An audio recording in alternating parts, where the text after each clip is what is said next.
नमस्कार दोस्तों, astro guide India में आपका बहुत बहुत स्वागत है।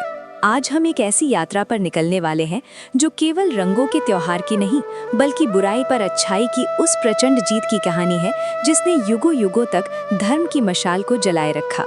होली, जिसे सुनते ही मन में उमंग, गुलाल और खुशियों की लहर दौड़ जाती है। लेकिन क्या आप जानते हैं कि इन रंगों के पीछे जलती हुई उस चिता का क्या रहस्य है?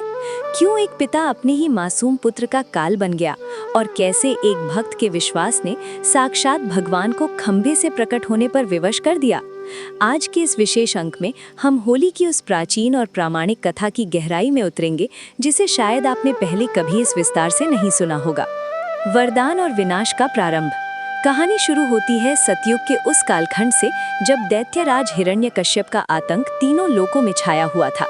हिरण्यकश्यप, जिसके मन में अपने भाई हिरण्याक्ष की मृत्यु का प्रतिशोध सुलग रहा था, उसने ठाना कि वो अजय बनेगा।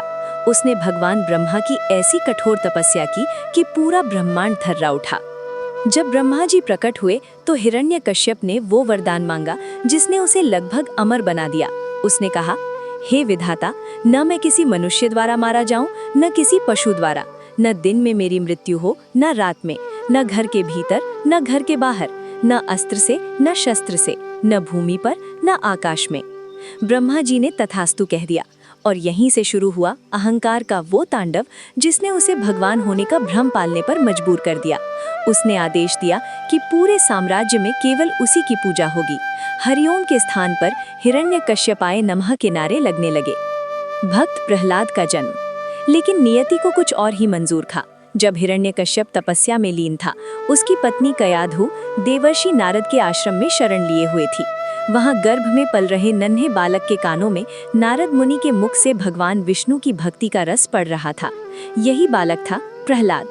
जब प्रहलाद का जन्म हुआ और वो बड़ा हुआ तो वो दैत्य कुल में जन्म लेने के बावजूद नारायण का परम भक्त निकला।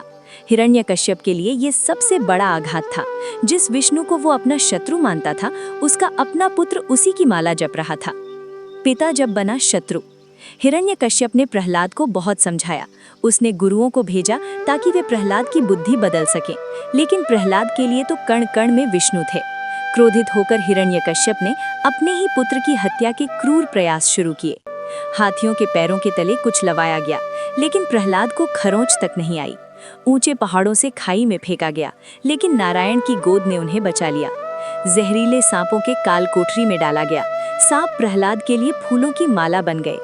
हिरण्यकश्यप पागल हो चुका था। उसे समझ नहीं आ रहा था कि एक बालक उसकी सत्ता को कैसे चुनौती दे रहा है। और तब प्रवेश होता है हिरण्यकश्यप की बहन होलिका का। तभी असुर राज के दरबार में उसकी बहन होलिका का आगमन होता है। होलिका, जिसके पास एक ऐसी शक्ति थी जिसने पूरी सृष्टि को हैरत में डाल रखा था। होलिका का रहस्यमयी वरदान। होलिका को भगवान ब्रह्मा से एक दिव्य वस्त्र प्राप्त था। इस वरदान की शर्त ये थी कि यदि वो उस वस्त्र को ओढ़कर अग्नि में बैठती है तो अग्नि उसे छू भी नहीं पाएगी। वो आग में अमर थी। हिरण्यकश्यप की आंखों में चमक आ गई। उसने सोचा, न शस्त्र न शास्त्र, अब अग्नि करेगी प्रहलाद का अंत। उसने अपनी बहन से कहा, हे बहन, इस कुलद्रोही प्रहलाद को अपनी गोद में लेकर अग्नि की चिता पर बैठ जाओ। तुम सुरक्षित रहोगी और ये बालक भस्म हो जाएगा। वो खौफनाक रात। होलिका दहन। नगर के बीचों बीच एक विशाल चिता सजाई गई। हजारों की भीड़ इकट्ठा थी। एक तरफ अहंकार की प्रतिमूर्ति हिरण्यकश्यप खड़ा था और दूसरी तरफ नन्हा प्रहलाद, जिसके चेहरे पर कोई डर नहीं था। होलिका ने अपना वो मायावी वस्त्र ओढ़ा और प्रहलाद को अपनी गोद में बिठाकर लकड़ियों की ढेर पर बैठ गई। सैनिकों ने आग लगा दी। लपटें आसमान छूने लगी। पूरा वातावरण नारायण नारायण के जाप और दैत्यों के अट्टहास से गूंज उठा। लेकिन तभी कुदरत ने अपना खेल दिखाया। विश्वास की जीत और अहंकार की राख। अचानक एक तेज हवा चली, एक ऐसी आंधी जिसने सबको हिलाकर रख दिया। वो दिव्य वस्त्र जो होलिका के शरीर पर था, हवा के झोंके से उड़कर प्रहलाद के शरीर पर लिपट गया। होलिका चिल्लाने लगी। जिस आग को वो अपना मित्र समझती थी, वही उसे भस्म करने लगी।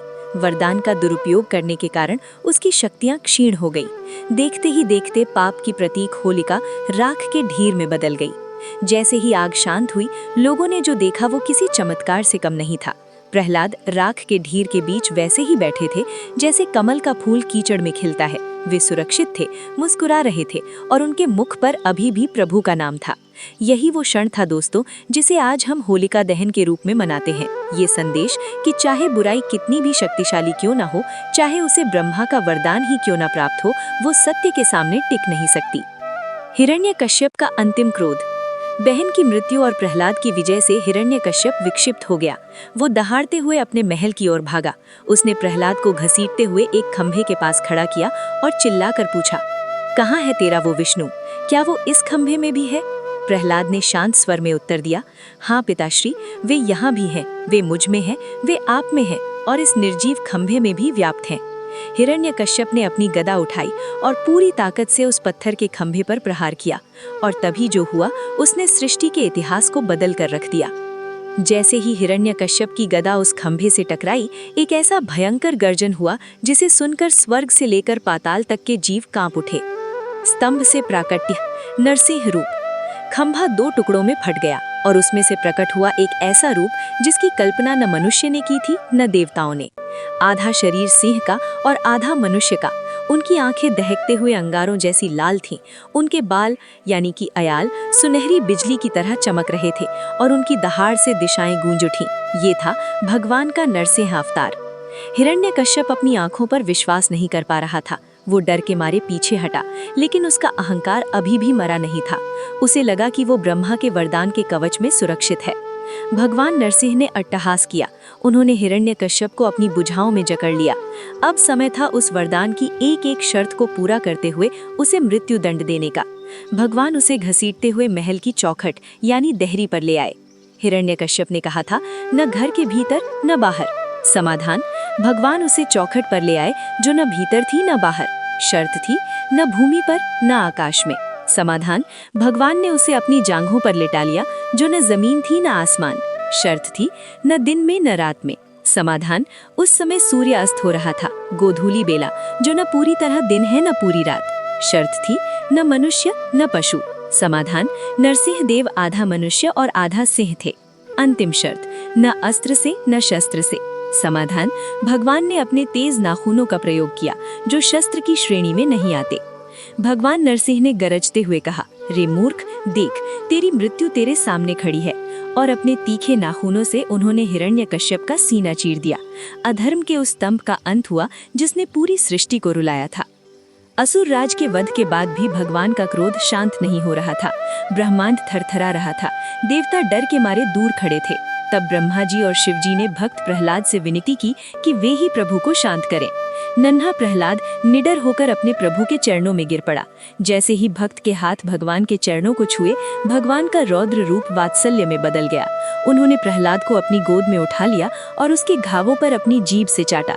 ये है पराकाष्ठा उस प्रेम की जहाँ भगवान स्वयं अपने भक्त के अधीन हो जाते हैं। धूल और रंग, होली का असली उत्सव।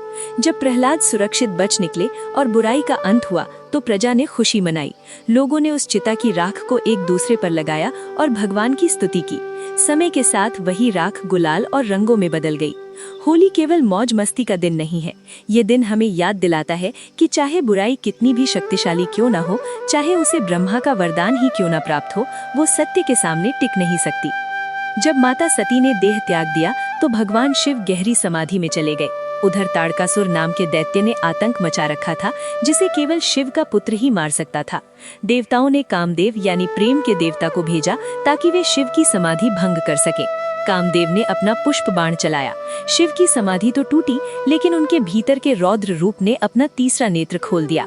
जैसे ही महादेव की तीसरी आंख खुली, भयंकर अग्नि प्रज्वलित हुई और कामदेव क्षण भर में भस्म हो गए। ये घटना फाल्गुन मास की पूर्णिमा को हुई थी। कामदेव की पत्नी रति के विलाप और प्रार्थना के बाद शिव ने कामदेव को पुनर्जीवित किया, लेकिन अनंग यानी बिना शरीर के रूप में। कामदेव के भस्म होने की उस राख को लोगों ने उड़ाया जो बाद में अबीर और गुलाल का प्रतीक बनी। दक्षिण भारत में आज भी इस दिन को काम दहन के रूप में मनाया जाता है। कान्हा का रंग और राधा का प्रेम। अब चलते हैं द्वापर युग की ओर, जहाँ होली को उसके असली रंग मिले। नन्हे कृष्ण अपने सांवले रंग को लेकर थोड़े परेशान थे। वे मैया यशोदा से पूछते, मैया, राधा इतनी गोरी क्यों है और मैं इतना काला क्यों हूँ? मैया ने हंसकर कहा, लाला, तुझे जो रंग पसंद हो वही जाकर राधा के चेहरे पर लगा दे। फिर क्या था, कान्हा अपनी ग्वाल बालों की टोली लेकर बरसाने पहुंच गए। उन्होंने राधा रानी और गोपियों को रंगों से सराबोर कर दिया। यही वो शुरुआत थी जिसने होली को रंगों का उत्सव बना दिया। लठमार होली का रहस्य। जब कृष्ण बरसाने में रंग डालने गए तो गोपियों ने प्यार भरी नाराजगी में उन्हें लाठियों से भगाया। बस वहीं से जन्म हुआ विश्व प्रसिद्ध लठमार होली का। आज भी बरसाने और नंदगांव की ये परंपरा जीवंत है, जहां पुरुष यानी होरियारे अपनी ढाल से बचाव करते हैं और महिलाएं लाठियों से उन पर प्रहार करती हैं। ये केवल एक खेल नहीं, बल्कि प्रेम की वो ऊंचाई है जहां भक्त और भगवान के बीच का फासला मिट जाता है। क्या है रंगों का आध्यात्मिक महत्व? एस्ट्रो गाइड इंडिया के प्रिय दर्शकों, होली के हर रंग का अपना एक ज्योतिषीय और आध्यात्मिक महत्व है। लाल रंग शक्ति और सौभाग्य का प्रतीक है। हरा रंग खुशहाली और नई शुरुआत को दर्शाता है। पीला रंग ज्ञान और सात्विकता का प्रतीक है। जब हम एक दूसरे पर रंग डालते हैं तो हम अपनी बाहरी पहचान को मिटाकर एक हो जाते हैं। रंग हमें सिखाते हैं कि ऊपर से हम चाहे जैसे भी दिखें, भीतर से हम सब उसी एक परमात्मा का अंश हैं। यदि आपके जीवन में बाधाएं आ रही हैं या कोई नकारात्मक ऊर्जा आपको परेशान कर रही है, तो इस होली पर ये अचूक उपाय जरूर आजमाएं। नकारात्मकता दूर करने के लिए होलिका दहन की अग्नि में मुट्ठी भर पीली सरसों डालें।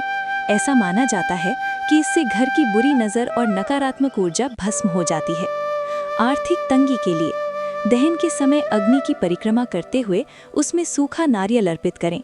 इससे धन के आगमन के मार्ग खुलते हैं।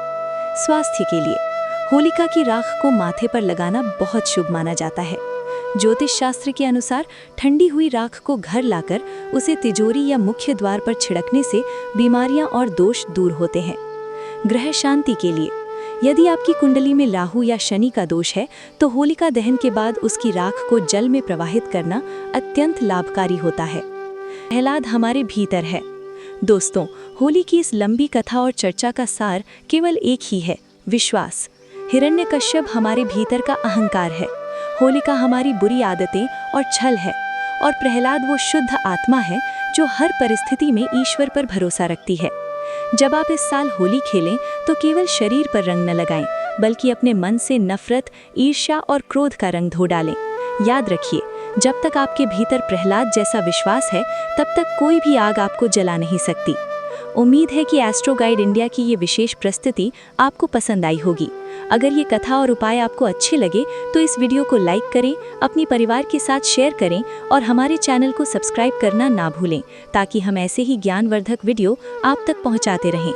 आप सभी को एस्ट्रो गाइड इंडिया की ओर से होली की सप्रेम मंगल कामनाएं। प्रेम से बोलिए नारायण नारायण।